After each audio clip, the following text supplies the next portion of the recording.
So I promised you random for this Toycember, so let's pull out a toy line I've never really talked about. Maybe in passing here and there, but we've certainly never focused on it for a review. I really liked the 90s run of Kenner Aliens figures. I never saw the movies as a kid, obviously, but I loved these toys. They looked so cool. I love the aesthetic of the aliens and their creativity of mixing them with like normal animals to come up with different combinations.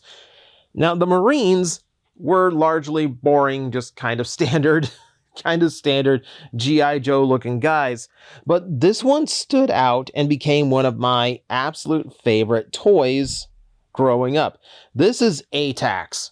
And ATAX is a little bit different. He's like a deluxe Marine. He came in a much bigger box than the rest of them. And right away, you can tell he is not done up like a standard, Space Marine. So for starters, you have this like flat top haircut with white stripe. He's just like it's middle-aged Irish guy vibes. So take that for what you will. I do like the suit design. It's very kind of like techno-organic. You can see like the belt straps and things where this could look like more like a powered suit. Gives it still a little bit of the military vibe. And then little hits of teal here and there to break it up a little bit. And then, yeah, I like the airbrushing done to get the bronze on there. You know, just like it's a little bit speckled at the edges. It looks unique. Like I always liked this look to it. I don't know what it is about bronze toys from the 90s. Found that out with the Terminator toys too. Like my favorite one from there was an endoskeleton that was the same colors as this guy. But as it is, like it's pretty standard for what else you would expect. Head looks left and right, arms move up and down, legs move up and down. It's a 90s toy. That's pretty much all it did. 90s toys lived and died by the accessories and action feature that they had, meaning that ATAX has to do something pretty special in order to actually be my favorite. Introducing the alien armor. So in a stroke of brilliance, they decided, what if a Marine actually tried to go undercover in an alien swarm? So what does that look like? Well, it looks like a bunch of armor pieces that he comes with. So we can snap these boots onto the legs. Like so. We can slide this backpack on. Like that. And then we can attach this oversized helmet. And now ATAX can go in disguise as a xenomorph. And I absolutely love this. This was such a cool gimmick and idea for a figure like this. Yeah, that kind of makes sense. Like, okay, this infiltrate the nest, blow it up from within. Basically have like the power loader kind of power behind you and also have some stealth at the same time. Also, it just looks cool.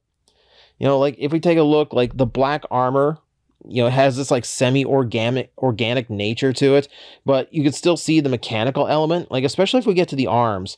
Like he's got this big power fist. You can see the hydraulics and all that. And then over here, again, more hydraulics attached to more organic shapes for this little capture claw that does actually open and close. This one I thought could extend, but no, it can just kind of rotate for whatever use you can get out of that. And then there is the helmet itself, which does look really cool. I like the kind of speckling that is done on a lot of the armor here. You know, and you keep that bronze look in the airbrushing. You look on the back, like that's where it gets like really interesting to look at. Like it almost looks like the airbrushing was like sputtering and didn't quite have enough like force or paint behind it. But I actually think that looks cool. I actually kind of like that. So yeah, like super cool. The extra arms, by the way, are ball jointed. So they actually have way more posability than the normal ATAX figure does. And if we want action features, well, we can actually hit this up top to raise the front. And you can see ATAX's head poking through. Yeah, it's kind of a weird fit for the head. It can fit on there snugly, but me trying to do it one-handed is not working. Inside, I don't know if you'll be able to see it here, but there is like an eye scope.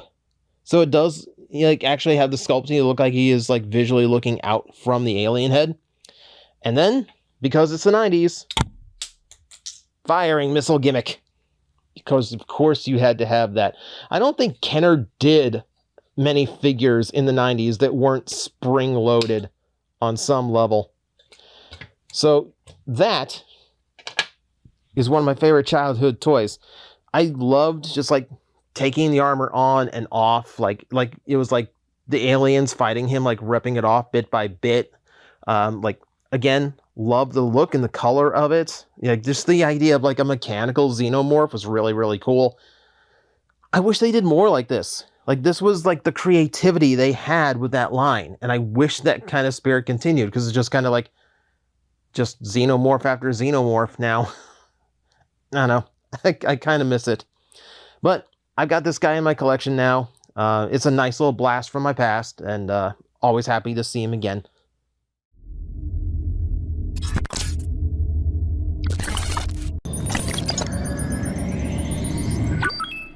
Analysis complete. Adapting translators to local language. Are you out there?